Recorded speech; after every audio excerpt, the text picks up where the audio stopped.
This is the Legends of Low Rolls. It's a dumb, chaotic, wildly inappropriate comedy podcast where dice are cursed, brains are optional, and absolutely no children should be listening and or watching. You have been warned. I'm Carl. I'm the director and producer, and I play Cheems and Quinby and um, a very strangely named lawyer at one point that I can't remember the name. Yeah, the only lawyer we all remember is Crudge Mudgeon. Yeah. Crudge Bludgeon. Crudge Bludgeon. Yeah. Yeah, he stole my soul before I could even start. Hey, Caitlin. And yes, that is Pancake the cat. Cool. So, Would you like to introduce yourself? oh, yeah, I forgot what we were doing. Cool. I'm Adam. I'm the Dungeon Master, storyteller, story architect. Yeah. All sorts of fancy little titles. But basically, I'm just the guy that tries to talk the most, and everyone looks at me when they're done talking. So, You're also the one we pray to and ask forgiveness from, and not that it's ever done you any good. not for lack of trying. No. Although I will say, this adventure, the dice have been the true villains. Yes. Yes. Yes. Poor Ribbert's character card and every dice that has been attached to that character sheet. Yeah, it is absolutely wild. Like none of that was faked. Like the minute Ribbert handed over his character sheet to me, I went from rolling 20s to rolling ones like that. Yeah. Like I couldn't roll above a 10, like immediately. Yeah. Yeah, I can't. There's things that happen. We named it the Legend of the Low Rolls specifically because you and I both share the belief that low rolls should be important and funny, but they should mean something, right? And I had no idea that Shelby was going to come in and they were just going to become the embodiment. Yeah, exactly. Just bring the low rolls. But even I think episode 3 we named it is that a crit fail, and there were 6 crit fails.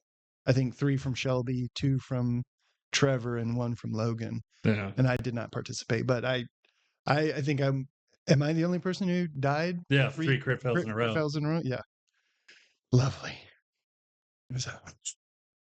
But you're also one of the few people whose final characters did make it to the end of the campaign. Oh yeah. You and Shelby, I think. We survived. Yeah. Yeah. Yeah. And Verlies made it to his final session. So. Oh yeah. Yeah. Yep. Definitely count him. Yes. So tonight we're kind of doing a little bit of a semi-formal, informal question and answer session. Anything that you guys have that you want to talk to us about in the chat, absolutely more than welcome to throw your questions and comments in. We'll monitor that as closely as we can. And then a few of our cast members couldn't be here today. I see Kyle's in the chat, but Ribbert is unfortunately ill. And Mike has a show. Yeah. Mike is doing I think his pre-show final dress rehearsal, I believe it was. Yeah. So that's very exciting for him. I'm gonna go see it. Yeah, we'll see.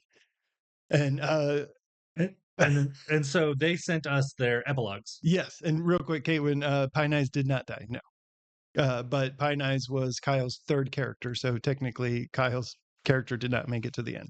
Yeah, 2 of his characters. Yeah, he started with Hyde, which he played for a little bit, a good while. Yeah, and then he played Rocket, which he didn't play very long at all. 2 episodes. Yeah, and then maybe.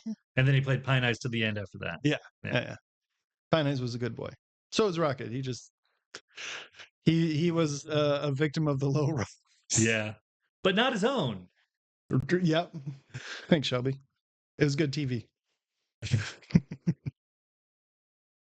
So the first thing that I have for everybody is a Maviolus adventure. Oh, I should have named mine. Well, you have time while I'm doing it. Okay. So Maviol, played by Mike, sent me what his character would be doing after the events of the final session. And yeah, that's true. Pine did die a couple of times, but we were able to bring him back. So Maviol writes and is dramatically read by me. After hearing that Nathaniel aka Mr. Canoe, had trapped Vivian without a cause, Maviel decided that the only just thing to do was to release her from her prison. He took the first opportunity to take possession of the box and left without the rest of the party, and he continued, though, as the rest of the party continued their exhausting debate about travel plans or some shit. Unfortunately, Mav didn't know how to get into the hells, and so he had to search for a way. While traveling, he and Vivian would often chat, and the two of them began to develop a friendship, or at the very least, when Vivian would say something uncouth or that he didn't like, she got to erase his memory of that, and he thought they were developing a good friendship the whole time. Uh, they connected over similar trauma that each experienced during their imprisonments. Vivian even grew fond of Mav as a companion, of Mav's companion Rabbit, named Buttons, who developed a nightly routine of building a nest around the box and guarding it as they rested. After months of searching, they met a tiefling named Catal, who offered to guide them to the entrance that she knew about through the Underdark. In exchange, she would get to accompany them to the river and collect silt and other important items along the way that would help her stay alive. In order to do this, they must first rescue Catal's partner, a deep gnome by the name of Xeric, from a band of kobolds that were holding him captive in the woods. The rescue was fairly easy, and the group waited for the lone kobold to separate from the rest, and Vivian took their memories. They explained to their new kobold friend that the gnome prisoner was also their friend and that they needed to release him and bring him back to him. After he was successfully reunited, the party fled, soon realizing that they had forgotten to return the kobold's memories. Vivian, of course, knew the whole time that she had them, but didn't care. Um, Vivian eventually agreed to return the kobolds' memories, but by the time that she does, the kobolds decided that their new friends are way nicer than their old ones, and that they wanted Vivian to continue to hold on to their old horrid memories of being hazed by evil little nasty kobolds in the Underdark. And so now, a human, a tiefling, and a deep gnome, with their kobold friend and imprisoned demoness, joined with their rabbit to walk into a bar. I mean, in the Underdark. Yay.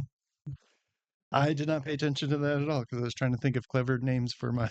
So I'm gonna have to go back and watch it. I'm so happy that Mike was so invested in a character that showed up for three episodes. Yeah, Maybe 4. 3 or 4. Yeah. Yeah. I feel like there's going to be some lore for our other characters and campaigns to come to happen upon, if you will. We do have a question from the chat from Tassie. I think that's who is that for? I copy pasted it just so we could address it later. Oh, okay, great. But the question was, why on earth was your first instinct on seeing an ogre vomit? Hey, I'd like to eat some of that. It might have healing properties. And I have no idea. I have no idea. Who ate ogre vomit? Maybe that's from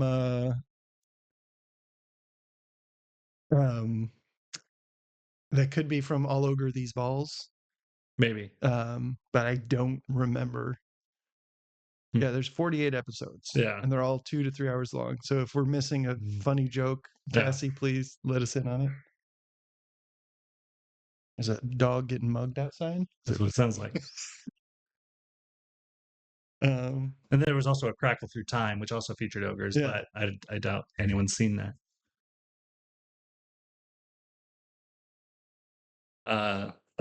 So I think the next one would be Quimby. Sure. Trying to go in order of the characters who have appeared and disappeared. Carl did get the episode right. I did? Nice. Yep. That was from your first entrance into the Adventurers Guild. Yeah, that's a good episode. Big fan. So, what? No, just remembering the Adventurers Guild. What a time to be alive. What a time. All right. So Quimby's epilogue is titled Curiosity and Obedience. So Quimby was never really an adventurer, even though he has an adventurous mind. The battle with the Lady of Chains reminded him that he's cut out for science and curiosity, not combat. Between Nathaniel's seemingly passive aggressive villainy and Ribbert's tumultuous, monstrous encounters, Quimby decided to cross blue mages off of his worth exploring list. So he retired back to his research tower with Brendar in Dova, where they continued the work of finding a true ascendance potion. The Lord of Dova had funded Quimby's potion research, in exchange for a potion of pure obedience, which he could put into the populace's drinking water to gain absolute control over his subjects. Quimby created the potion, but it was if you drink it, everyone will obey you potion, inversely. So Brendar delivered it to the Lord, and after drinking it, the Lord actually became absolutely obedient to Brendar instead. So she instructed him to drop the pursuit of the potion, continue to fund Quimby's operations, and to do his absolute best to improve the quality of life of his city's people, leading to a brief but glorious time of comfort and peace. This also led to the city folk be very relaxed and open to Quimby's antics, potion experiments, and the swell of wandering adventurers happening upon the city to participate in Quimby's potion emporium tests. He began to host many strange adventurers and travelers, testing a multitude of new concoctions with often potent, hilarious, and sometimes explosively colorful side effects. Quimby's curiosity was often infectious, but not infectious enough. He wanted to infect the planes themselves with humility and curiosity by ascending and becoming the patron god of curiosity, hopefully ridding the world of ignorance and arrogance, if only for a brief time. So to this day, he and Brendar continue to run, how can I describe it? Goofy, arcane experiments. arcane experiments.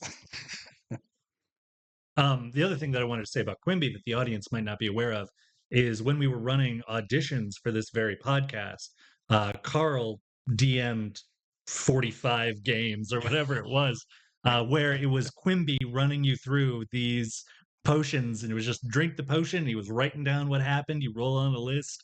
Now talk like a cowboy potion. Great. Well, yours was You think you're a bat, and I was a half vampire to begin with. So it's like I started biting everyone, and it worked. Yeah, yeah. And then the second one was your skin turned inside out, Yeah. and it didn't hurt, but it made everyone very uncomfortable. Which Yeah. was I love that too, because how do you everybody else has to pretend that you're disgusting, and you're just like what, and it was very funny. Yeah. And then the third potion that my character ended up having was after we rolled the smoky confinement, and we got the hardest one, the red dragon. I got the Mario Superstar potion where it was like invincible. Oh, nice. Yeah, I love that. Yeah, it was fun. And now I think trying to translate that into the actual campaign was really fun as well. As just a fun character. Yeah. Okay. The next person we're going to address is Rocket. Kyle didn't send me a thing for Rocket, and that makes total sense because Rocket has been dissolved through time, going back like about 100 years. Carl personally requested the Rocket backstory. Yes. Well, or epilogue. Sorry. Yeah. Well, it's part epilogue. It's part currently happening. It's part pre. Chapter 1, 2, 3, 4. So, in the sort of overarching story of my campaign world, there have been a number of players who have done made rather unfortunate decisions that have caused the world to get to a state where it was utterly annihilated. Too many campaigns ended with the bad guy doing the thing and the world goes worse off for it. And I kept running campaigns to try to fix those problems, and maybe they'd fix one but cause two more. And eventually I had an apocalypse game where this was like, hey guys, this is your last shot. You're level 15 heroes with double wealth. You have artifacts at your disposal, and the gods themselves, I'm giving you a flower, and the flower has 6 petals. Each one summons a god to do a thing for you. can you fix any of the problems you've caused? That your old characters have caused? And they fixed a few, but and then they didn't do anything else, and so the world was destroyed. And so in the future after that, I have a sort of post-apocalypse world that I've run a couple of games in, and it's low magic and it's awesome, and humanity's struggling to survive in like these just little pockets of easily annihilated meat. Like they're just like what am I trying to say? They're like little fast food centers for monsters roaming around that Mm. like they're just getting swarmed all the time. Um, but they're trying to rebuild, and it's fantastic. But since that takes place in the future and it's low magic, one of the things that took place in this future world, from the point of view of this campaign, is when wizards try to get fancy with time travel, they might go too far and end up there where there's not enough ambient magic to come home. So they just built like a traveler's lodge, and they're like, ah, well, we're all powerful wizards and out there is terrible. Let's, sit here and talk magic theory and see if there's something we can come up with that will eventually get us home. Um, Rocket's chronoparticles that he was dissolved into will eventually drift forward through the time stream, and some of these wizards will take notice of those, and they'll start like setting up a magic circle that will collect these. And after a few months or maybe years of that, where this like ball of time, what they originally thought was like raw time magic, actually starts to coalesce into the form of a raging barbarian pig man, they'll have a decision to make where they're like, well, we can either restore him and collect them all up and put him at the same time, or we can just use this as raw energy to try to get one or more of us home. And so that is what's happening with him. And that will probably be an event in a campaign in the future low magic world, Mm. where the players will get, they'll run into the lodge, they'll see what they're doing with the pig man, and are you going to oppose the only wizards that exist? uh even if they're low power, they're way more powerful than you. But they're also considering doing something that you might find morally wrong or interesting. Who knows? But that's what's going to happen to Rocket in the future, and literally in the future. Nice. Yay, Rocket. The pig man. Or time battery. Orc time battery? Or time battery. Oh. All right. I am going to do an approximation of Pine's epilogue for Kyle. Okay. It would be called Pine Takes Root. And after the events, the soonest thing that happens was that Pine Eyes returned with Quimby, Brendar, and Cheems to Quimby's tower to continue to watch over his friend Shivers, the Cryo Phoenix, eggs, and attempt to raise those children to be a better Cryo Phoenix parent than their father before Good learning luck. from his mistakes of the past. But during his stay with Quimby, Pine, being the way he is, participated in helping with experiments and things of the sort. And part of the payment for helping was helping to return Pines to as close as to the approximation as his original self prior to the painful changes he went through with the party. So he is now back to essentially what he was before. And then after the Cryo Phoenixes went on their own, he went back to Grobulos to follow up with Cheems about opening his tea shop within Cheems's cheese. I guess Emporium. the storefront. Yeah, Yeah. the storefront part of the cheese factory or emporium. And after having opened the tea shop, Oh yeah, because it's all cheese whiz. yeah. Well, I think Cheems would see Yeah. that Pine is trying to do something a little less what's the word for it? Whimsical. Yeah, maybe, yeah. Like or because like the cheese shop is more like, let's make a product and get it into stores, whereas having a storefront that feels fancy and like an Mm, experience that Pine was trying to facilitate, very like, if I can say, very Locke inspired. sure. And James was like, so gave Pine and had Step and help Pine to kind of facilitate that more into like a charcuterie board cheese experience with Pine's tea. Tastings every once in a while. Yeah, exactly. And at which point, uh, Locke Copperschmidt, having heard of a new tea shop, came to visit and reconnected with his old friend Pine. Uh, at which point, Pine was like, "Hey, my tea is okay. Can you help me?" And Locke, I'm assuming, said yes, Yeah, of course. absolutely. And so they began working together to further create a great tea and cheese experience in Grabulos, and mostly put aside adventuring, aside from overhearing Cheems talking about with Cassandra about the mind flayers and An ongoing problem, to be sure. an ongoing problem, and offering up again to be Cheems's either steed and or football assist throw. Yeah, I will throw you like a spear.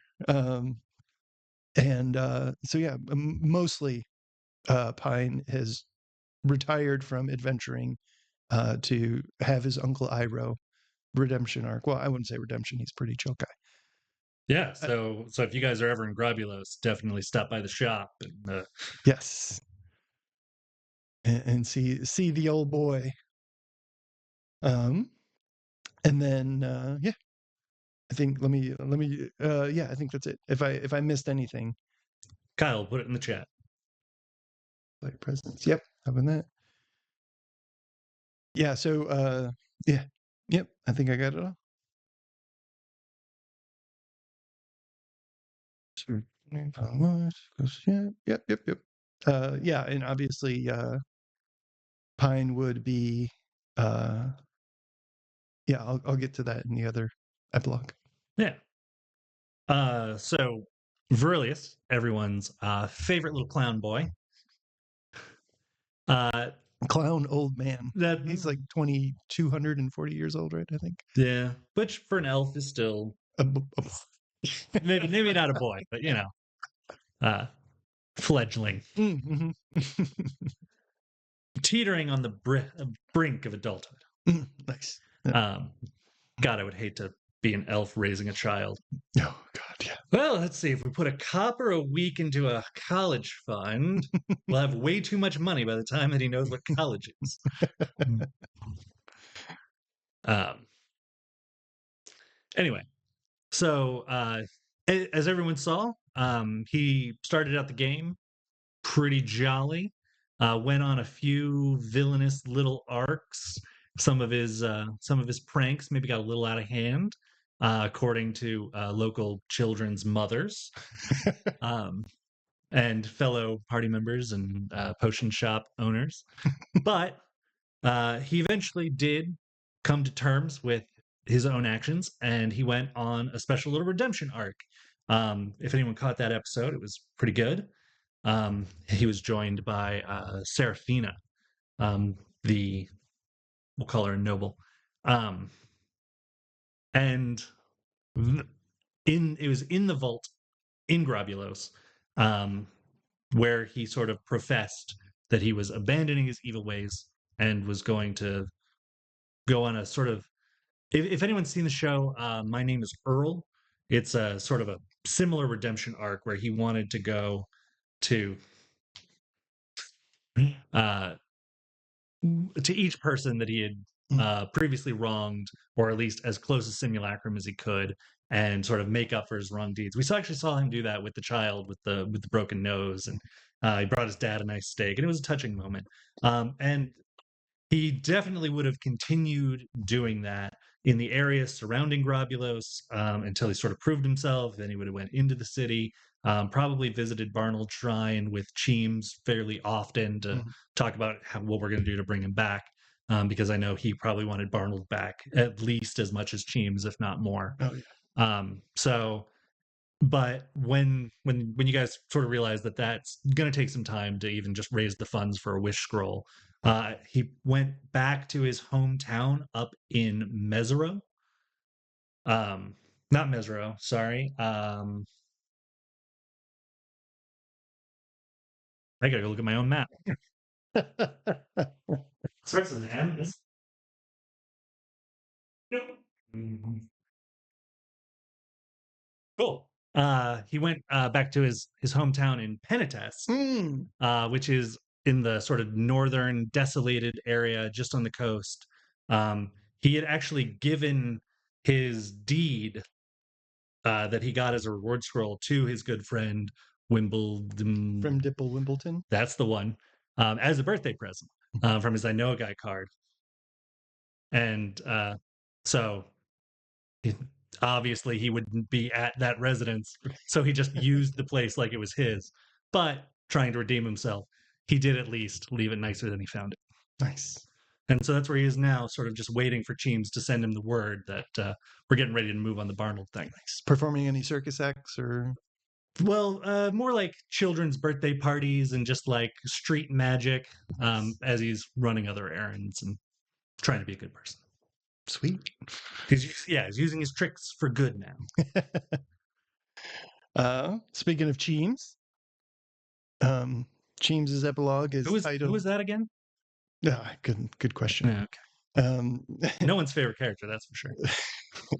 Cheems's epilogue is named "Squeezy Cheese, War Machines, and Flayed Minds." Wow. Yeah. So Cheems couldn't give up adventuring, but mostly stayed within the Adventurers Guild, doing big adventures locally with Cassandra in Grabulos. Cassandra? Yeah, I've said that wrong twice now. Cassandra. And me and Cheems are one now. Their work, alongside the city paladins in ridding the city of the Mind Flayer infestation, would uncover a deeper conspiracy and a more dire plot than they could have imagined, and this would be the adventure that would define them, either ending their stories as courageous do-gooders or solidifying them as heroes of Grobulus for generations to come. But when he wasn't doing that, he wasn't adventuring. He was traveling back to work with Dewface, the goblin tree god, to further enhance their trade agreements and to try to better the goblins' lives and their local image with neighboring towns, which desperately needed.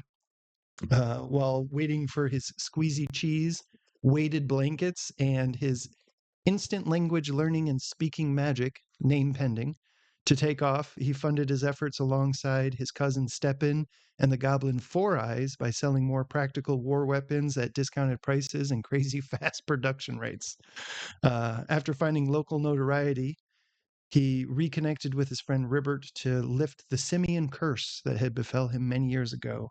Now an ordinary halfling, Cheems would go by his birth name Reginald, Reggie for short, and would re-enter the world of dating, which was its own ridiculous adventure.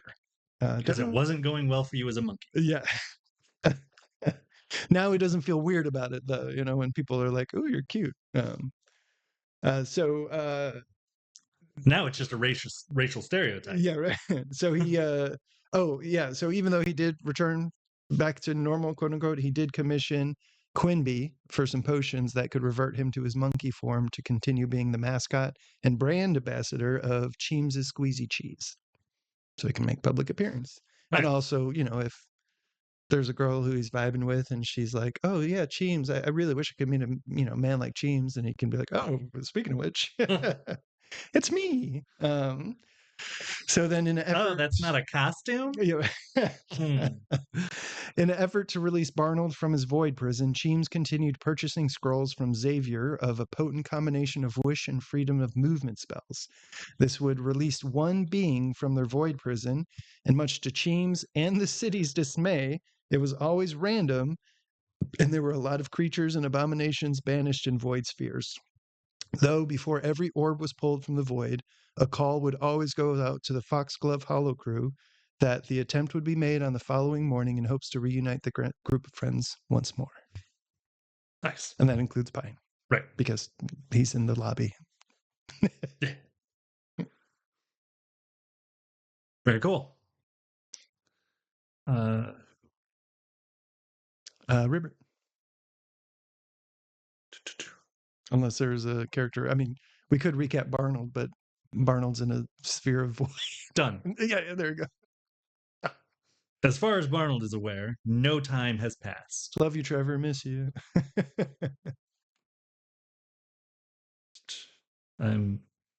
There's. Oh yeah, that is true. Yeah, I imagine Sheems walks in one day as Reginald, and Pine is just like, why does your voice? Did you steal a voice from Cheese?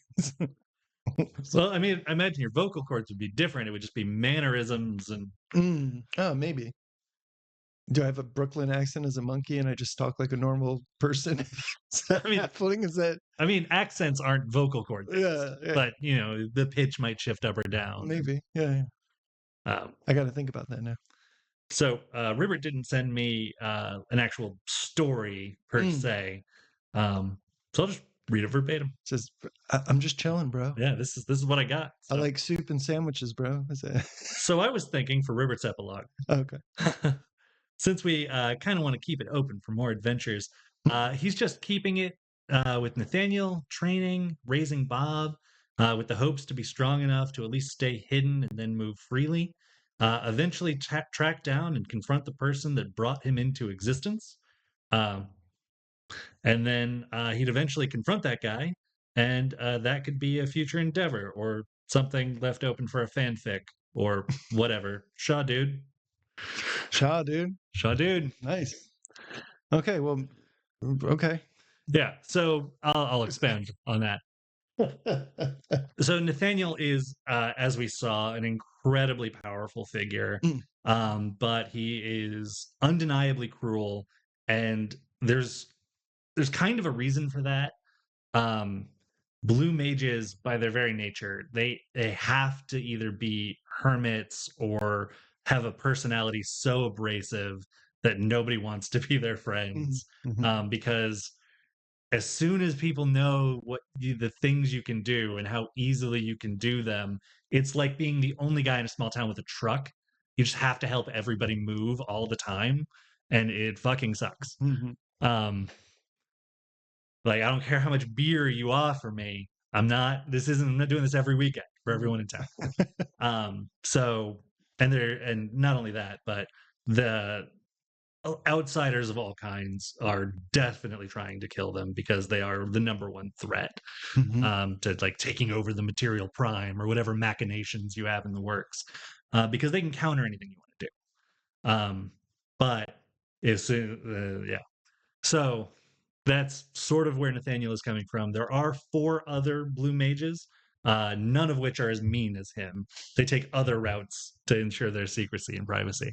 But he wanted an apprentice, and Ripper was just going to get himself killed way over his head. So he's like, all right, I'll take a chance here. Worked out. And it worked out in his and Ribbert's favor. I was having so much fun in this campaign. This is just me talking about DM stuff now. Just using Nathaniel to pit Ribbert against himself and then against himself, and just like constantly gaslighting not only Ribbert but like the rest of the party too. And just like, and by leaning into everything Cheem said about him, because he was already saying about himself, just like immediately defused everything that Cheems was saying. Because like Ribbert was like, yeah, but I already heard that from him. So how bad can it be that he's a total dick and going to abuse me? Like, he already admitted it. It's fine. It's like, God, this is working so well. Yeah. But I couldn't show it. Yeah. So that was a lot of fun. So Ribbert is, like Nathaniel, going to become an incredibly powerful figure, but even like as abrasive and rude and mean as Nathaniel is, there's just no way that's going to rub off on Ribbert. Oh yeah. Like Nathaniel will finally move on, have Ribbert under his thumb for things that he needs Ribbert for, but Ribbert will be an independent agent just walking around, shot dude. Doing the ribbit thing. doing the ribbit thing, Yeah. and not just spreading curmudgeon-based misery everywhere he goes. Yeah, you don't blue mages don't gain malice by being affected by it. So Exactly. yeah, it's funny. So ribbit is definitely going to come up in future campaigns as well. Nice. Like, this happy little hippie frog walks up to you, and then it dissolves you through time. Yeah. Oh no. It was aiming at a bird. Yeah. Sorry, dude. That's great. Yeah, so I guess as the DM, do you have any um characters or like side characters that you'd like to uh give a bit of an epilogue for that you particularly, because essentially they're all your PCs. Sure. So if you have any that you would like to touch on. DM PCs. Yeah. I mean, the audience definitely only wants to hear about one of them. Super James. Oh, Right. Jimmy? Oh, Pembroke? yeah, that would be might be the other one. Yeah, yeah. The ogre who got kicked in the balls. Sorry. Yeah. So yes. Yeah, he was the ogre from the Adventurers Guild was released back into the wild. Oh, thank God. Okay. Yeah. Half the man he used to be. I'm sure he recovered. It was enough. So Soupy James. Yeah.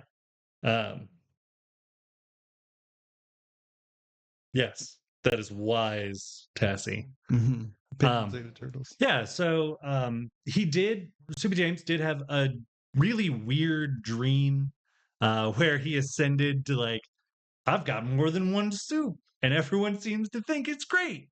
And that's sort of what he took away from the dream when he woke up and it was all a bit hazy and he wasn't there for any of the Nathaniel parts. Mm-hmm. And the rest of the dream actors were focusing on that. So, like, the town just became a ghost town as after everyone was like, oh my gosh.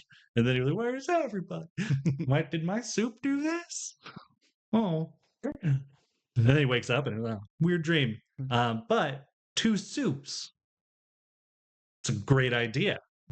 So he got a second cart and then he, like, taped them together because he hasn't met goblins.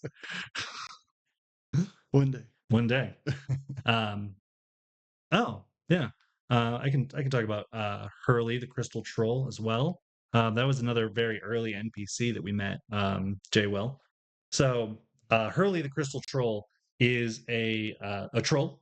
He was guarding a bridge. He is made entirely out of, like, crystal. You can see through him. Light, like, refracts, and, like, you can see its component colors. Very pretty. But he also has a strength score well above 40.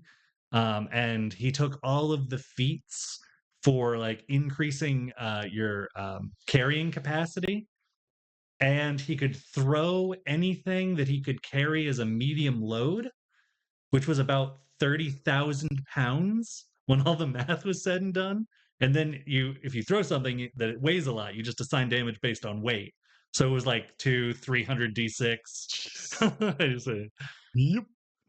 I have to find something heavy again. And he spends about 6 rounds, like, pulling a tree out of the ground and throwing it at you. So that was another one of my really old characters that I played, Oh, nice. like, maybe a decade ago. I love that. So I just like having him show up every once in a while, just guarding a bridge.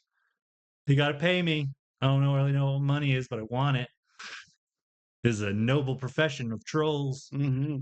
Yeah, I feel like when we met Hurley, it was like this guy feels unique enough that probably not a good idea to engage in a fight with him. Did not realize that he might have threw an entire building at us. So that's fun to learn.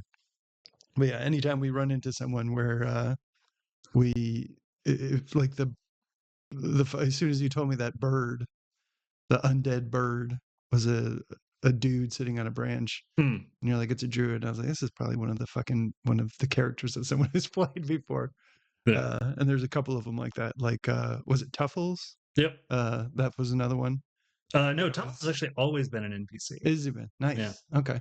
Yeah. There's so I would be curious to, like, go back over and be like, oh, like, Was Wind Chimes a player character? Because if not, it's my next campaign. Yeah, Wind Chimes all yours. I've never played Wind Chimes. So. Knife Turkey. Knife Turkey. Can I, if I do Knife Turkey, can I do that class that gets like 10 attacks in one round? Monk. Sure, I'll do a monk again with knife fingers. Or you could consider yourself like a automatically dual wielding rogue, and just there you go, because I'm made of daggers. Yeah, one blade, two blade. Yeah. And that way you get a bunch of sneak attacks. You just waddle up behind somebody and yeah. What the fuck is that noise? Yeah. Wind chimes. Nice. Yeah. So then. So Jimmy Pembroke. Oh yeah. Who is created specifically for this campaign is I just needed an inciting incident at episode 1. Episode 1. I needed an inciting episode -2. Sure. Technically. Yeah. When we were working out all the camera equipment and stuff, we recorded 2 episodes that were really fun to play, and they told a great story, but the audio was very hard to watch. Yeah, it'll be on Patreon eventually if we do end up doing a Patreon. Yeah, maybe we can find like a nice AI that can like remaster the audio. Something. Yeah. But so for those of us who weren't in the room, I needed an inciting incident to start the campaign. It was a deluge of rain, and they were talking to so Mom, Eleanor, was standing near the door and like kind of pushing this little boy forward, like, yeah, you can go talk to them. He kind of like waddles up. Can you guys help me find my pets? And they're like, oh yeah, of course. And they like look out the window into the rain, and they see this like old man with an eye like falling out of his face and a unhinged jaw, just about to like eat a rabbit. And I was like, well, I really hope they think the rabbit is the pet. But I think it was Barnold that was like, that boy's zombies escaped. Let's go round him up. Yeah, there was, I think it was, well, and just to be clear, when you described it initially, it was just an old man holding a rabbit. Yeah. And so someone was like, oh no, his old man got loose or something. Yeah. Like, let's go.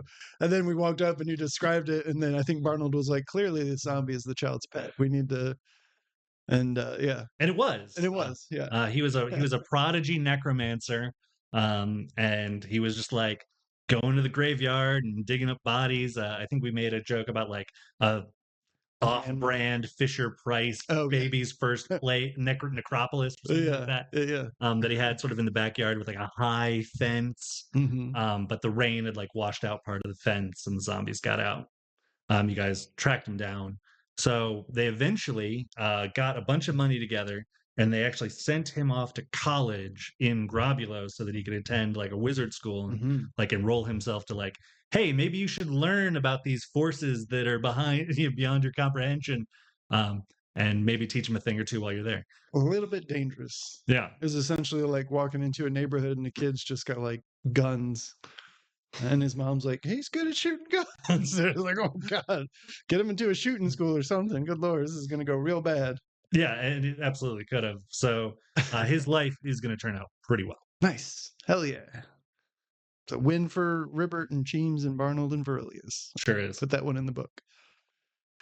I think we do. You guys also found him 2 really good like necromancy based weapons, the spear and then the scythe later.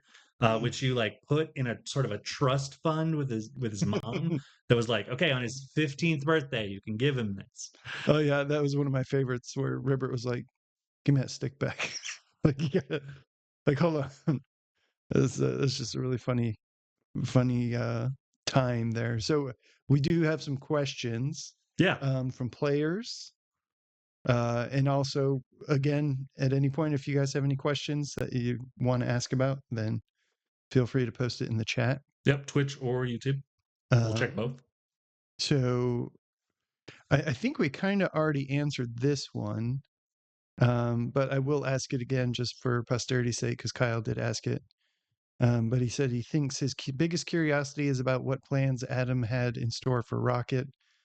Like you guys had discussed a lot of things what you wanted for Hyde, where his story could go with the family, but Rocket didn't nearly get as much as planned before joining the story. So it was more he was in the dark about where it could have gone. Yeah, so uh when Kyle was in the process of like making Hyde and sending me messages about Hyde, I actually had a kind of a while to think about it. But then Hyde died so suddenly, and we had to bring Rocket in. I didn't give it as much of a pre thought. So I was just gonna sort of go with the flow and see what happens with Rocket's story there. I didn't have a lot planned out initially, and then when you were obliterated, I didn't have to keep thinking about it. So that kind of worked out for me. Unfortunately, Yeah. um, my all my questions have disappeared. Well, you can answer who was.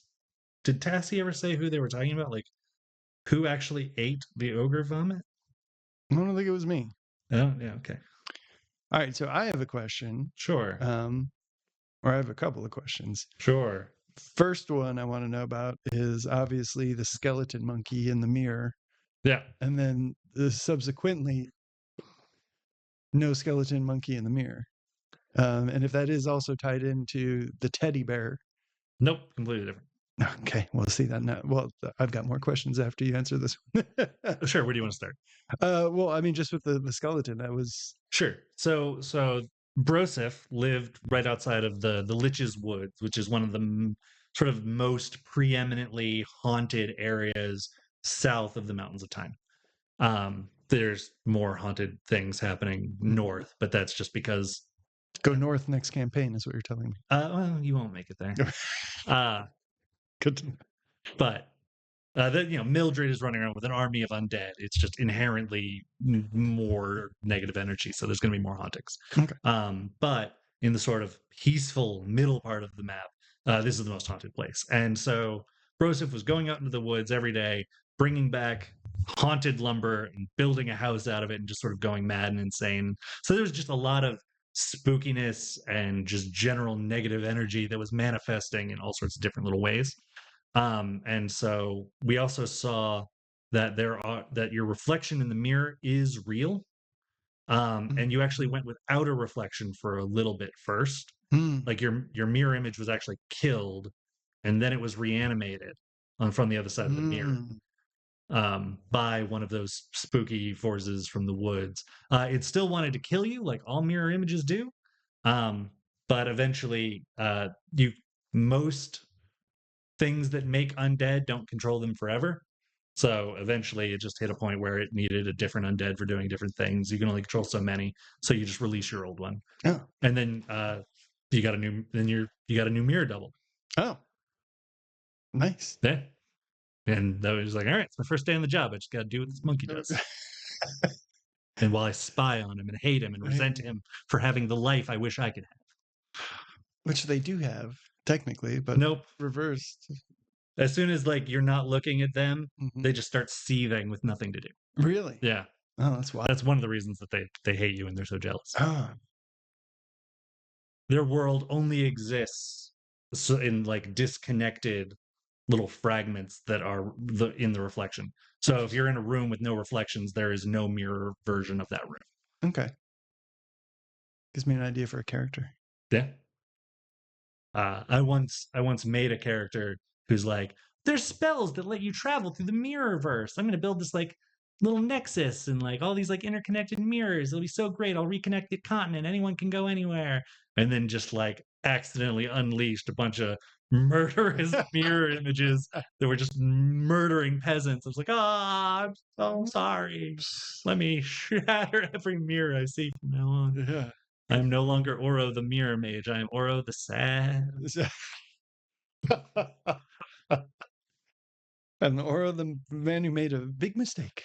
Yeah. Whoops. That's great. Okay, so then I suppose the next question is the teddy bear. Like I guess the main question is. The main question is what the fuck? Yeah. Yeah. Well, because there's so it's one of those things where like there's plenty of things I could ask about where it's like how did XYZ work, but it's like, well, like I think Shelby said it best when they said, I would ask questions, but we're going to be watching and having more adventures later on. But to me, it's like, well, let me ask about the ones where it's like, I don't know if there's going to be another shape shifting bear So that bites off body parts, like so the shape-shifting bear that bites off body parts and does many other things many other things. Yeah. is one of my most recurrent NPCs. Is it? Yes. Okay. Well, then I don't want to hear Yep. anything about it. Exactly. Perfect. Cool. Very few campaigns have not met him. Oh, nice. Excellent. Okay. Well, Slash it slash yeah. Yeah. The thing. Okay. Well, then never mind. Then I guess, uh, oh yeah, here's a good question. What was the right question to ask the fucking Oracle? Oh, the Or soothsayer? yeah, Linda the soothsayer. Like that's that's there's times when you're playing as a character where like thankfully Cheems and my intellect in the mysticism overlap, right? So like there's things that Cheems that I didn't play Cheems knowing, even though I was very aware Sure. of what was going on, but I was like, Cheems wouldn't know that. But when it came to But that's the right way to play a character. yeah, and when it came to Linda the soothsayer, I was like, even Carl would not know what the fuck. So like if I was playing Quimby would know what question to ask because that's how Quimby operates. He's Right. very, like sees beyond it, but Carl would not know how to play Quimby in that moment. Yeah, at which point you would say, if you were Quimby and you were in that situation and you gave that exact argument, I would say, okay, well, go ahead and roll an intelligence check or a wisdom check, and then I'll tell you what he would have come up with. Mm-hmm. And that's sort of how you play a character that's like smarter than you or wiser than you Mm-hmm. in a lot of situations, just as general role playing advice.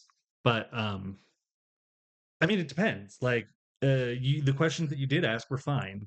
I think Pine was also there asking some questions. Those were less fine and more expensive. It just depends on what you wanted to know. And there's a lot that she could have told you about that you Yeah. didn't ask about, but that doesn't mean that it was wrong not to ask them. Right. Yeah, I suppose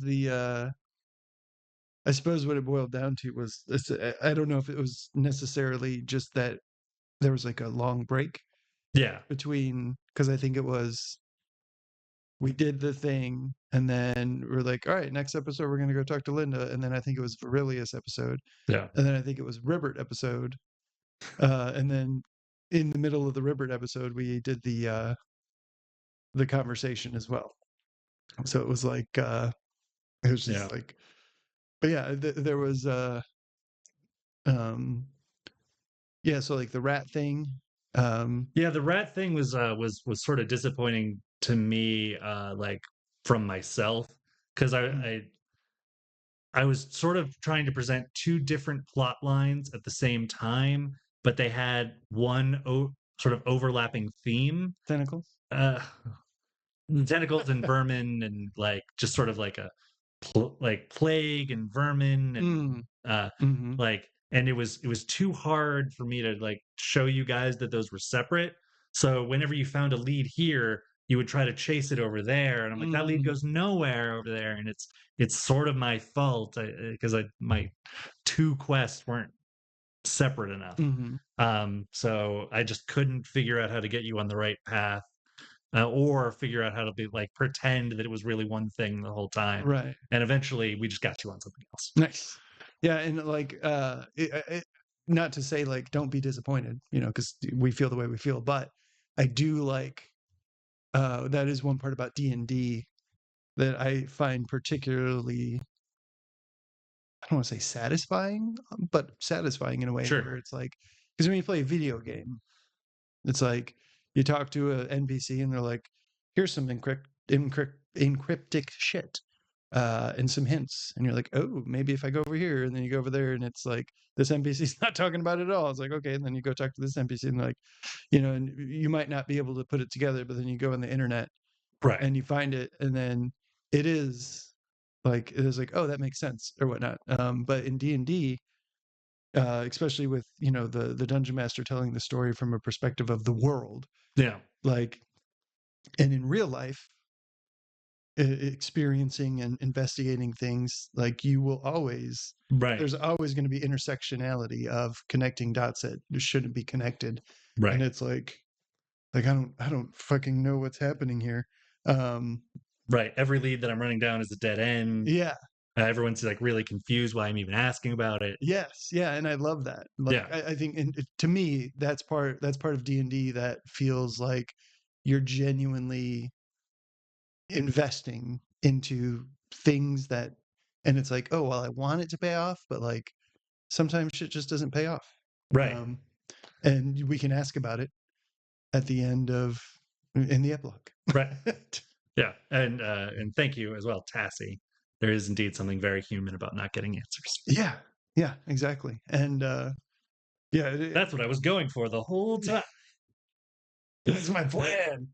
Um, Prove I'm human. yeah, I'm just trying to solve a capture to log into a website. That's what this whole campaign was about. right. So then I think I had one more. Oh yeah, so I think that kind of leads into the other question: is was there like um because I know since we were doing it sandbox style, Yeah. that like we discussed off screen or off stream, is that there's a lot of times where you're essentially like a fisherman and we're in the pond and you're just trying to dip a little bait in there to be like, look over here, like look over here. And was there any in particular that you dropped that you personally were like excited about, that we just completely fucking ignored and or just walked away from? No, I don't think so. My dungeon master style is always throw you more plot hooks than you can handle and just see what you find interesting, Mm, and then we expand the story in that direction. nice. Especially when I do a sandbox game like this. Mm, So I've never really had any expectations for what you would or wouldn't do. yeah. So which made it very hard to be disappointed by you making choices that I didn't want. Because if I didn't want you to make a choice, why would I have put that plot hook there? Mm, mhm. Right? They're all my children, and I love them all equally. Yes, I learned that very quickly. The first time, or not the first time, but the most recent time I DM'd and was like, oh, like I gotta like let me just put in some interesting characters and put it on a boat so they can't stray too far off the path right off the gate. And then immediately they were like, yeah, but what if we did something you never thought that we would do ever? And it's like, And then they look at you like, how did you not expect this? This is the only option. yeah, yeah, yeah. And the only option at the time was selling a person they just met into slavery. Right. And it was We had to. like, how am I supposed to like, well, hold on a second. I was like, we're going to end the session here so I can think about what would happen after you made this choice. And then there's like, what do you mean? Like, good Lord, I was not prepared. Yeah. And that's when I was like, let me go find a dungeon master who is prepared, so that way they can deal with it, which you do flawlessly. Well, thank you. Yeah, It's a very thank nice you. thing to say about something. Let's see. I think that's in terms of my questions. I think this might be one of those things where if I had spent like the past month re-watching all of the episodes and you know reliving the thing, then it'd be like, oh, here, definitely want to know about that, or like definitely want to know about that. But like for Yeah. me, it was like thinking back on it, like what are the like three things that are just like what the fuck was that type thing. And I think those were the three that stood out the most, honestly. Sure. And like the funny thing is some of the questions were answered in the epilogues, like Ribbert and Nathaniel description. Because like for me, like I want to ask about Nathaniel, Yeah. because from Cheems's perspective, he was very much like, fuck this guy. Yeah. I hate this guy. Right. And from Carl, like as Carl playing the character, I was like, let me lean into that because it's funny. But then when I switched to Quimby, and then I came over, like I had no animosity towards Nathaniel. And then pretty quickly, Quimby was like, what is wrong with this guy? Like, Yeah. I'm awkward and this guy's real fucking awkward. So it was, it's one of those things. But then when you answer it in terms of like, oh yeah, well, like as someone who's essentially has to be a recluse, just by nature of existing. You know, that's how people exist sometimes. And, since the other ones can be nice, it's Mhm. proof that you don't have to be that way, but Right. it just happens to be that this is the way that this guy is. And, but, it's, Right, because he also wants people that he does like let in to the degree that he does. He wants them to know how powerful he is. mm, Whereas a lot of the others are just like, I'm going to pretend to be a normal dude, mhm, and if I am close friends with somebody, they'll never know I'm a blue mage. right. But Nathaniel's he's too egocentric. He's like he cannot let the Yes. opportunity for at least a couple people to fully experience me at my ultimate form. I love that. Yeah. Yeah, and that it's funny too because like uh, when we initially got to the tower, and Mm. it was just kind of like going back and forth. It was like, oh, maybe Cheems was off base, and then like the more he talked to Pine, it was like no, like Cheems was spot on, man. Like for Yeah. this guy, Yeah. like read him like a book. So it's just I love that too about the storytelling of D&D, where it's like, especially, I don't think a lot of people. I think a lot of people, like I would have been sad if Cheems died Sure. for sure, Yeah. but like I'd be sad if Quimby died, and I'd be sad if Ribbert died. I'd be sad if Barnum. Like anytime a PC dies, it's like maybe Hyde, give or take, but like Rocket, like that was sad. Fucking if Pine Eyes died, right? But then like that's D&D. Yeah. This is the whole point, is that your characters could just evaporate at any moment and be stretched through infinity of time. I don't know where I was going with that. Yeah. We did get a good question in the chat. Oh, perfect. Tassie wants to know, are there any things that you would change in the next campaign? And the answer to that is yes. So as Carl alluded to in a couple statements ago, we had initially built this campaign as a sandbox, run around, see what my world is about kind of thing. Mm. In the next campaign, I am going to have a story that I want to tell, beginning, middle, and we'll see what happens at the end based on die rolls and player choices. Mhm. But there is going to be a definite story thread, at least from the beginning moving forward. Nice. Recurring NPCs that are going to be as important when you first meet them as they will 40 sessions later. Awesome. So take notes. Notes are going to be good. Good. I hear we record these. Oh, perfect. Yeah. If only there was someone who watched every episode after it was recorded to make shorts. Or I thought you were talking about Jay Will, Oh, yeah. There you go. who's our official keeper of forbidden lore. Yeah, and also if I can answer that from a director's perspective, um, I think one of the hard parts and weird parts, if you guys want to peer behind the veil, if you will, is having to do, like you have to trust everybody at the table to um, do what is best for their character. And I'm very fortunate that this time, I think there's only one person I talked to, and it was Kyle. And I said, "Hey, Kyle, please stop making Pine. Like, have Pine have will or do something. Like, I'm going to give you a headband of intelligence. Use it And a dictionary. and a dictionary." And Kyle was like, "Yes, okay." And then he did, and I loved immediately. Like the very first thing he does is has an argument with James, and I was like, "Yes, yeah." Like in the moment, James is like, "What the fuck, dude?" But like Carl was like, Go "Yeah, back to being my obedient slave. yeah." Yeah, but it was such a good, like, just brief character change, Yeah. so it's one of those things where, as a person who's participating, um, I watch and I see what people are doing, and I really want to keep as much as I can as director off, aside from like what I talked to with Adam about, like, uh, what in terms of the first sandbox bit, like Yeah.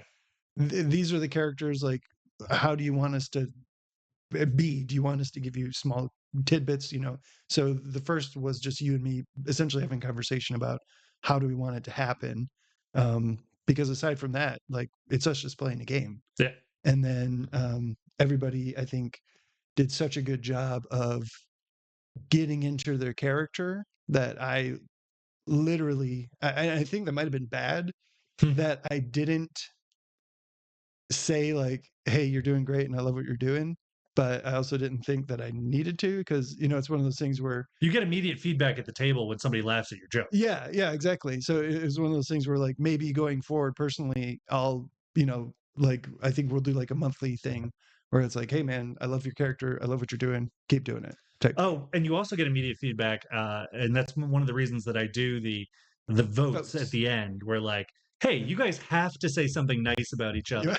Yeah, And hey, look at all the camaraderie we're building. yeah, I love that. Yeah, and I it's one of those things too where I hate that I feel like you get less votes than you should because when NPCs gets votes, it gets dangerous for the team, Yeah, yeah, because it's exactly. like, oh great, now wind chimes can fucking teleport or whatnot.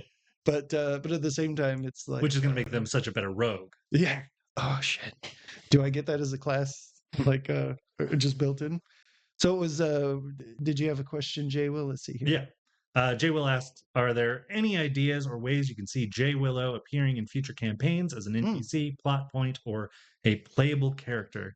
Uh, I don't think I would play him as a player in a game because I was like coming up with my own things to like fit whatever story my dungeon master wants to tell.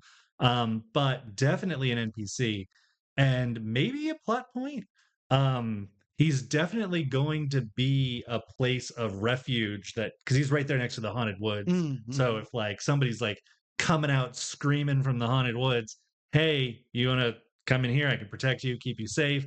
And ooh, what are all these creepy women all wearing white doing up here? Don't worry about them.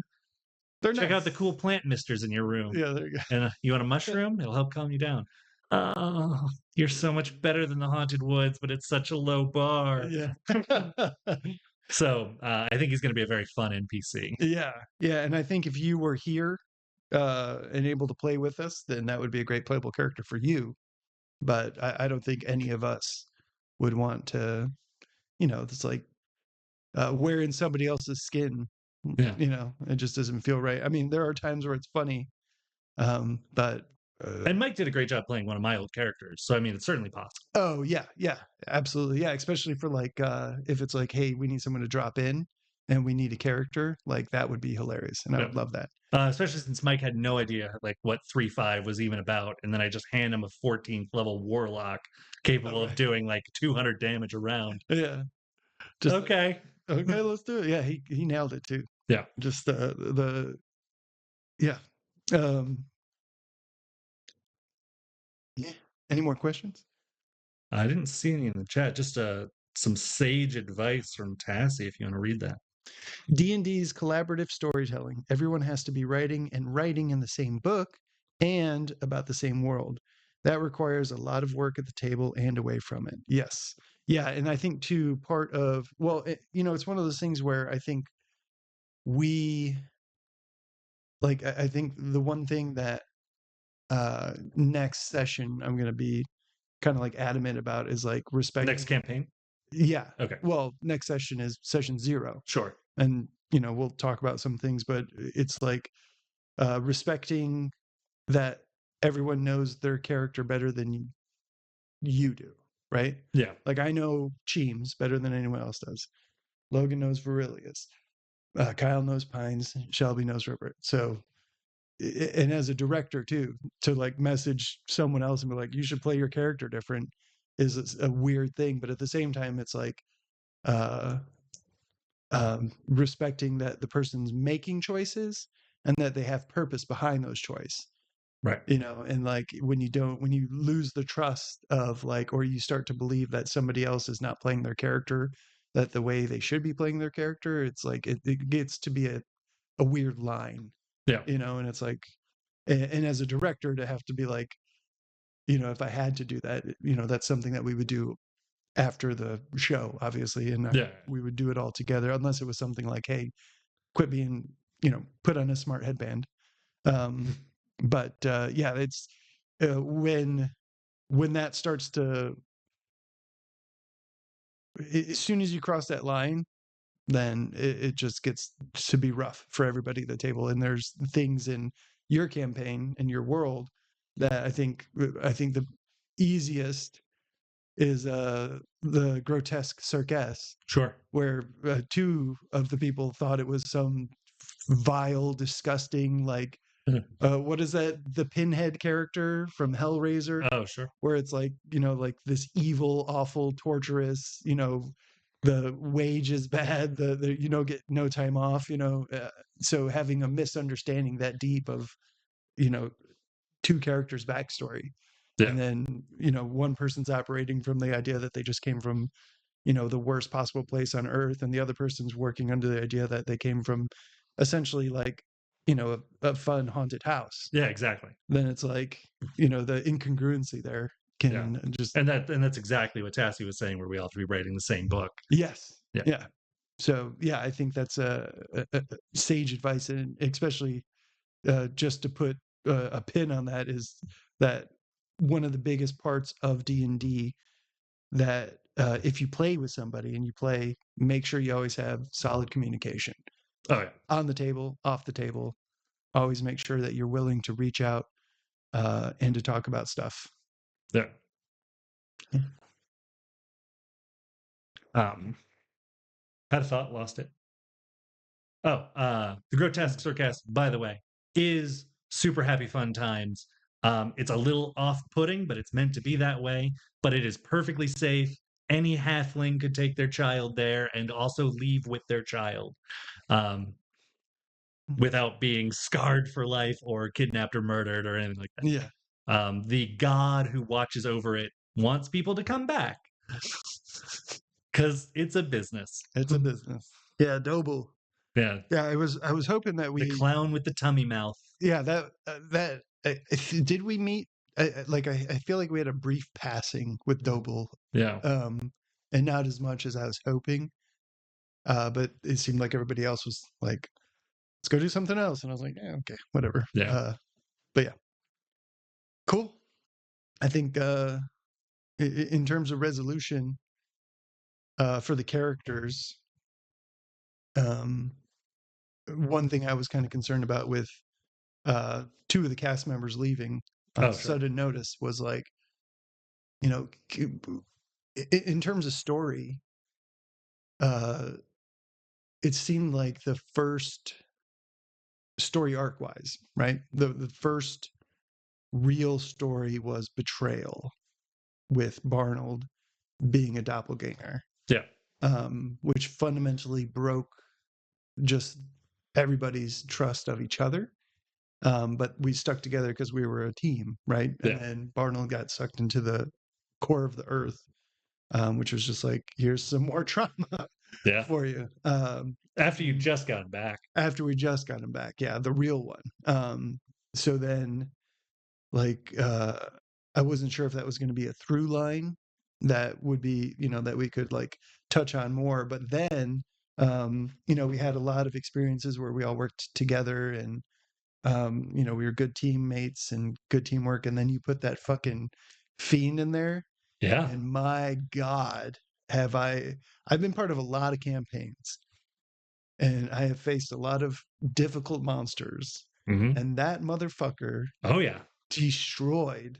It's my favorite prestige class found in the Fiend Folio. It's so good. The very last page of the Fiend Folio. Yeah, and like as Cheems, like it you do disconnect yourself from your character. Yeah, of course. Like you have to, because you're playing a character. Yeah. But at the same time, when you're performing the character and like the tensions are high, it's easy to feel that. Yeah. And to be like, ugh. But then when it's all done, it's like, oh, that was fucking great. Like, right. I hated that in a good way. Dude, you killed that gnome. What the fuck? Yeah, and we almost saved him so many times just for him to be decapitated. Yeah, and let me the fiend being as bad as it was actually Shelby's decision. Because I wrote on Shelby's paper that when we were passing notes back and forth while they were possessed, was something to the effect of, it's going to like pose you to like look like you're about to kill this gnome. It doesn't want to kill the gnome. It doesn't want to complete this ritual. None of that. And then Shelby was like, I can do one better. And then just boom. Okay. I guess I'll edit this character a little bit. So, all right. because you said that the fiend made you do it. Nice. Okay. Well, that makes me feel a lot better about some of the choices I've made then. Yeah. Because that was that slice, I don't want to say that slice was the beginning of the end. But it certainly was the beginning of Yeah, the fiend just wanted to cause some terror and some mhm, panic. It didn't want anyone to die. yeah. And then as soon as it did, and as soon as Shelby said the Oh, fiend wanted it. now that you said that, I feel like there was like thinking back, there was very few times where the fiend actually killed people. No, never, And not I don't once. think, yeah, I think like there was a, Not until Shelby said it happened. yeah, well, there was one where it was like pretty directly inferred that the fiend was like, yes, kill the farmer, essentially. Like, yeah, please, dude, like, uh, turn your soul to the dark side, essentially, Yeah. but did not do it themselves, Yeah. which, yeah, Yeah. Happy to corrupt. yeah, But yeah. Interesting. Yeah, that's one of those things too where I'm hoping in the next, because the way I auditioned everyone yeah. was very like um Quinby, Sure. and the Potion Emporium was like, he was farting rainbow dust, and you turn into like the a person who can't tell a lie. Yeah, yeah.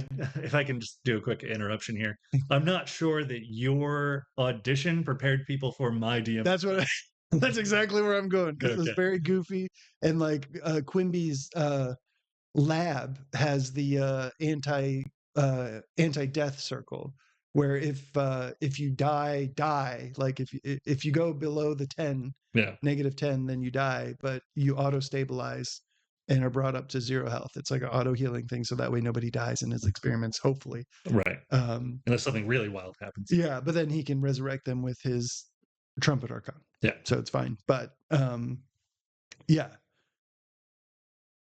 when we got to that point, it was like Carl, as the director and producer, is like, this is great fucking story. You know what I mean? Like, Yeah. it's so good. Like, just the visceral image of Virilius sitting in the room alone with the Ribbert soul jar Yeah. alone was just like Yeah.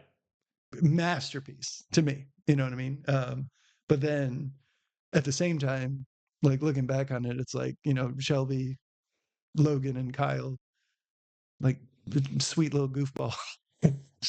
Didn't sign up for this. Shining shit. Yeah, just like it's like, oh, but it's good. It's great. And it like the characters we built from there, and the things that happened again, like where Cheems left and all of that. And then Ribbert, finally essentially accepting that, there was a different path to take.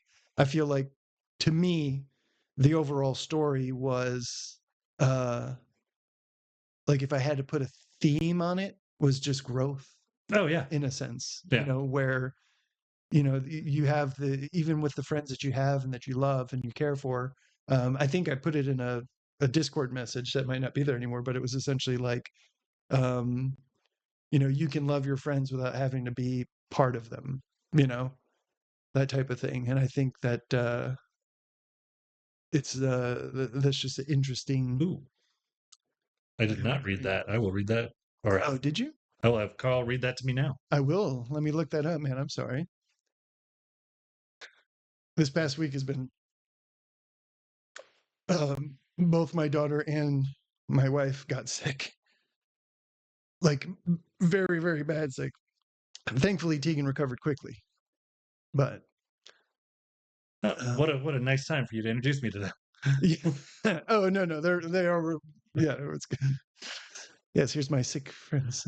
So, yeah, I would say, I will read this here in a moment, because I think we're getting close to wrapping up Yeah. the epilogue. But again, I think thrust upon them. The funny thing too is the initial um, introduction, which I think is in episode 2.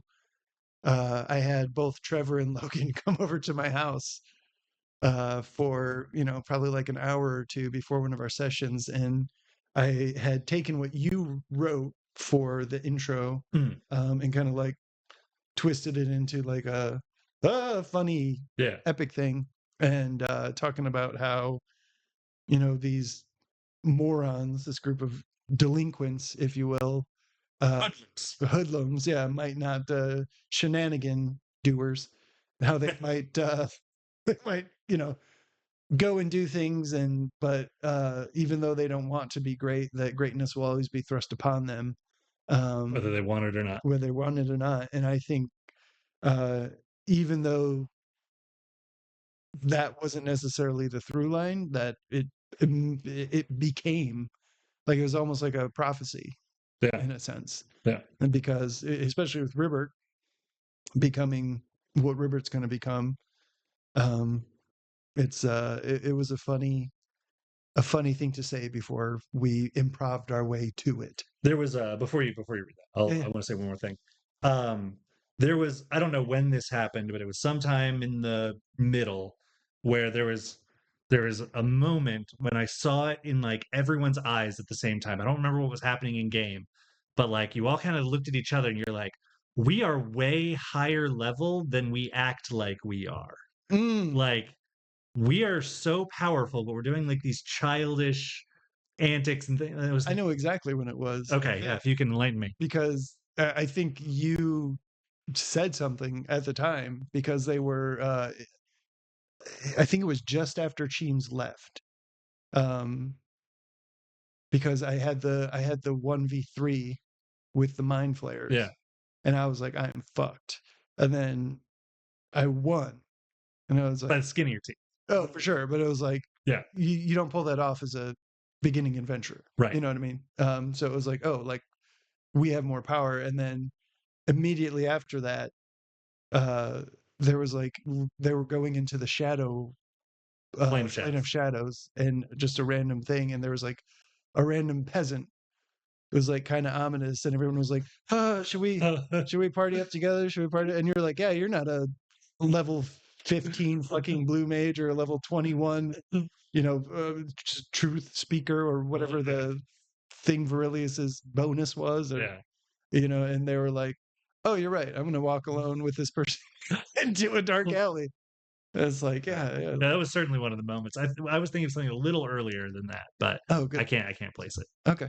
Yeah, maybe we'll see it again. But yeah, it is very funny that we yeah, and like even asking questions like when I asked you about Quimby's epilogue, like, can we trick this guy into drinking a potion? You're like, yeah, a high level mage could do that. And I'm like, oh yeah, forgot I'm a level 15 mage.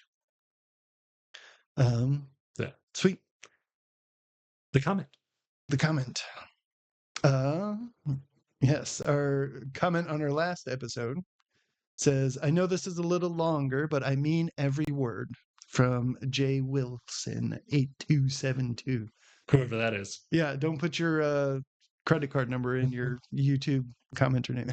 Unless you also include the 3 numbers on the back. Yeah, but I wanted to give a sincere thank you. This is my first endeavor into D&D, and I enjoyed it even more than I thought I would. I've said it before, but watching you guys helped me keep me in creation mode for my own book saga. It even has me thinking it could be turned into a campaign. I appreciate the time, effort, and creativity of everyone that was involved, cast, present, and past. Kudos on making the podcast interactive, the chat suggestions, opening up the Discord, and voting on the after show, to give a couple examples. The fact that as a viewer, I was able to create a character now that lives on and may show up in future campaigns is exciting and encouraging for my own creativity. Also, a very cool way to immerse your audience. Again, you guys and gals truly inspire people, whether you believe it or not. I look forward to seeing what Lawler does in the future. Thank you. Your fellow adventurer, Jay. Wow. Yeah, that was very well written. Thank you. Yeah, thank you so much. And again, we, like, as fun as it is to play, and as fun as it is to, get together in a group, this is my first foray into doing it as a podcast style. And as a person who streamed during COVID, when I did art, it was nice to have people interact. But the way that you, Jay, Will, and the rest of everyone else, Tassie, and I would say all 9 of you, but I'll forget one and I'll feel terrible. Other Mike. Other Mike, yeah, exactly. Darkness Wolf, like I could go on and on. Dingy. Yeah, Dingy. And here we are trying to name them. And here we are trying to name them. Yeah, and we're gonna And miss everyone, somebody. it's the end of the Oscars. Oh no, we're being dragged off Yeah, stage. yeah. We had the full list. But it just makes it so much more I don't want to say empowering, but like I hope it's empowering for you. Yeah, I said it. I think at the end of I don't know 98% of our episodes or whatever, where like reading you guys' comments in the chat is like the best part of the after show for me. Yeah, And even like during the game, just like you guys gave me a couple ideas here and there that I immediately incorporated. yeah. And like just the fact that anyone cares about our silly little dice game is so Amazing. cool. Yeah, and I am thinking of ways to uh maybe do more interactive things in the future, within reason. Yeah. But there's And if we get hundreds of followers, we're gonna have to make a poll for the votes. yeah, exactly. So, there's definitely things in the works for interactivity, Patreon subscriptions, things of that nature. Wind chimes plushie with real knives. Yes. There's a lot to be done. But for now, Thrust Upon Them is complete. And I want to say a quick thank you to Trevor. Yes. And I want to say a quick thank you to Carl, not me, the other Carl, who played Nuri. I want to say a quick thank you to Logan. I want to say a quick thank you to Kyle. And I want to say a very big quick thank you to Shelby, our main character. Really put the low rolls in the Legend of Low Rolls. And obviously, an amazing, gratuitous thank you to Adam and to Katie, who also came and participated Three in episodes. 3 episodes, but also, I would say more importantly, allows us to continue to be dipshits and loud in her house. Yeah. And will join us in campaign 2, Yes. which I'm very much looking forward to. And I absolutely can forget the grippy plush. Thank you very much. yeah, that's your one for the episode. So yeah, we will be starting. So just for everyone's information, we will not be streaming next week. Yep. Next week is our session 0. For anyone who doesn't know what that is, it's essentially, you can explain it here. Yeah. So we're all going to get together. We're going to talk about the characters that we're thinking about making, finalize any like details on character sheets, get some like feedback from our friends, like, oh, you're also doing that. Maybe I shouldn't step on your toes. Or how cool would it be if we worked on that together? And all those sort of details, fleshing out backstories. And then I'll go over sort of the um, beginning settings of the campaign so that we're all on board. Yeah. Yeah, we don't want another 2 Foghorn Leghorn lawyers Right. showing up in one episode. And just a little spoiler, not spoiler, but sneak preview for everybody. Campaign 2, as I've alluded to a couple of times now, is going to have more of a set story, but they will be beginning on a ship. We have a couple of plans for how we might do the first couple of episodes. We might have a couple of individual episodes or a couple like pairs where we only like spotlight 2 characters at a time and their interactions, and then we bring in the full cast together and they like talk about what they've been doing separately. And then the boat's going to crash, and that's where the real campaign begins. All right, I'm looking forward to it, and I really like the idea. I think we got great feedback from Verilius's solo episode. Yeah. And how people enjoyed the idea. So I think starting off with the having 2 pairs of 2. 2 pairs of 2 is a very really like that exciting idea. Yeah. And we might do more of those in the future as well, where, hey, these 2 characters are going to go off into that cave, but another time-sensitive thing is happening over there. So we're going to split the party and have 2 little one-off episodes before everyone comes back. Yeah, it's a good idea. Yeah. Fun. Yeah, and we could even, there's a lot to talk about in session 0. Yeah, so then we're going to do that. And then the following, let's see, let me check real quick, because that's going to be the 23rd. So the 23rd, we will be starting. Oh, and also paperwork. I have to update everybody's paperwork, except for yours. I think all the other performers. They don't want to hear about that. Yeah. You don't know that. Someone might be like, oh, fuck yeah, I've been waiting for the lawyer shit. So the 23rd will be the first stream of campaign 2. All new characters, all new players. Kyle will be reprising he will not be reprising, sorry. he will be appearing again. Katie will be appearing again, and Mike will Yep. be appearing again. So old faces, new characters, new story. Yeah. Um, we're gonna have a Ruby Knight Vindicator and a Warlock. Those are the only two characters I know about for sure. yeah, Ruby Knight Vindicator, hell yeah. I don't know what I'm going to do yet. Yeah. I have a couple ideas rolling around. I think Mike had some ideas, but I can't remember what they were. Pastor. Oh. that's the only thing I've heard so far, and it sounded funny. So I might be looking forward to it. But yeah, I have like 20 ideas in my head, and I think that's the whole point of session 0. Yep. And that's actually how Cheems came into existence. Was just coming to the first session, and Logan was like, "Oh, I'm going to be a jester," and I was like, "Oh, what goes well with a jester? A fucking monkey, dancing monkeys," and that's how Yeah. I came up with honestly one of my favorite characters that I've ever made in a D&D campaign. Just love that sweet little boy who's no longer a monkey. So I don't know if I can sell the plushies. Well, I mean, he does have the potions. Oh, he does. Yeah, we're good. All right, we're all good. It's all above board. So yeah, make sure you guys take care of yourselves for the week off. Yep. Get rested up, because when we come back with campaign 2, it's going to start hopefully. Well, I wouldn't say with a bang. It's going to be 2 episodes, and then it's going to be a bang. That's right. So be here, be ready, and we love you, and we thank you so much for all of the support and all of the camaraderie and all of the friendship that you guys have given us. Yeah, couldn't have said it better. Sweet. Well, then we'll leave it there. Love you guys. We'll Bye. see you soon.